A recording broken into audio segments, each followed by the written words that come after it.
Show for today.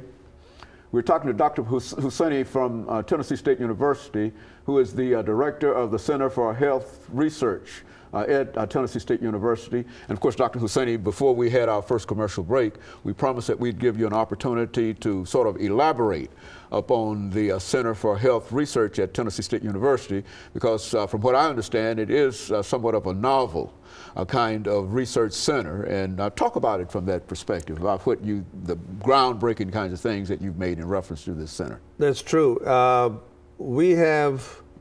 This is a freestanding center at the campus. That means it exists simply because I keep on bringing federal grants or state dollars for the center to do various projects that ultimately feeds into developing new policies. Okay, that is the ultimate game. But in the process of reaching that goal, we train junior faculty, we train graduate students, undergraduate students, how to do research in health services areas.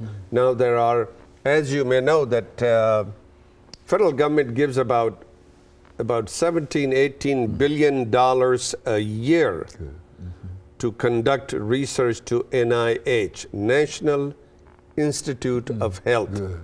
Okay, $18 billion. Now, these are competitive dollars that are given out to various universities. So we at HBCU, TSU is one of the HBCUs, just like Meharry is. We have to compete with anybody else who's going for the same dollars. So we can only bring money if we win. Okay, that's very good. Yeah, that is a very important point too. It is not that it is doled out to Tennessee State. You don't just write a grant and automatically get money. No, you have to not win. at all. It has to be of top quality. It has to meet the needs. It has to add to the scientific field of knowledge. It has to help develop new programs, new policies, new drugs, whatever it is. But those dollars have to be brought in that way. So we are a free standing research center that exists simply because we keep on bringing monies.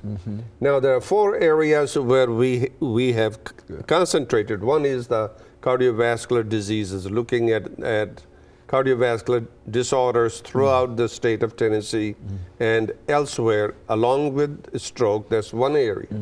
Second one is cancer, where we are looking at screening for colorectal cancer, prostate cancer, breast cancer, and doing projects in those areas so we can benefit the community which is impacted by these issues.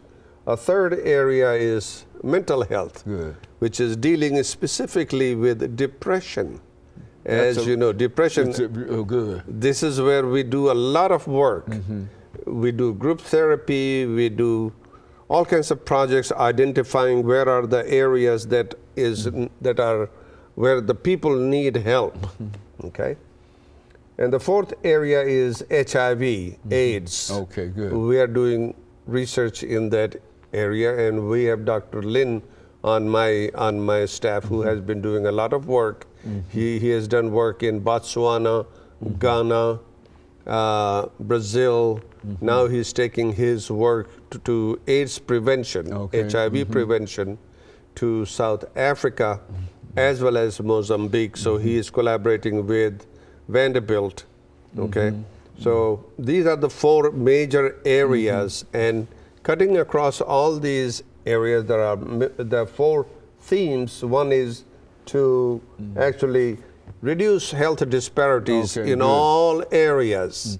Because we find depression, the whole thing. Cancer, depression, cardiovascular diseases, and I will show you more impact of the disparity, how it is, because if people are sick in those areas and don't get help, eventually it leads to higher mortality, and that's where the biggest gap that one can determine, one can observe that. In other words, you might be able to argue about cancer and all of these others, but when you talk about mortality, people then you talk about a disparity in mortality, you're really dealing with that's the nub of the whole issue. That's right. But how can we narrow that disparity? Well, there are programs, that community outreach program, educating the people about symptoms, where to go, how to get in there, how to get help. You know, so those are the activities. We have done projects dealing with increasing mammography rates through black churches in Nashville. We have done projects dealing with prostate cancer screening. Okay. Raised it by about 22% through black churches here. So there is a greater need. This can cut down on mortality that is taking place among the females, African American females and African American males, due to two sides of cancer that we are talking about. Okay? So these are the community outreach work that we are doing, and we are doing it because we want to prevent those diseases. And that is what is critical here to see. So that's our mission. Now, recently, one of the things that we are doing is to examine the burden of cardiovascular disease for the entire state of Tennessee. Entire state of Tennessee. That means not only Davidson County, but all 90 counties in the state of Tennessee, to see where are these diseases, who is dying, where we need to develop new programs and services to cut down on those health disparity that we observe. So if you look at the map here, for instance, I just chose 3 areas: heart attacks, congestive heart failure, and stroke. These 3 areas where we find a very high mortality rate, which is impacting the black community more than any other group. So if you look at the map here, you will find the distribution of high rates, which is shown by the red counties, where you have a higher rate of heart attacks taking place, where you have a higher rate of congestive heart failure, and also stroke that is taking place. A stroke is impacting the black community very greatly. And of course, Doctor, we're getting ready for our second commercial break. When we come back, we'll allow you to continue talking about this disparity. But I think that this is the information that we wanted from you. And of course, we'll be back with our audience following this very short commercial break.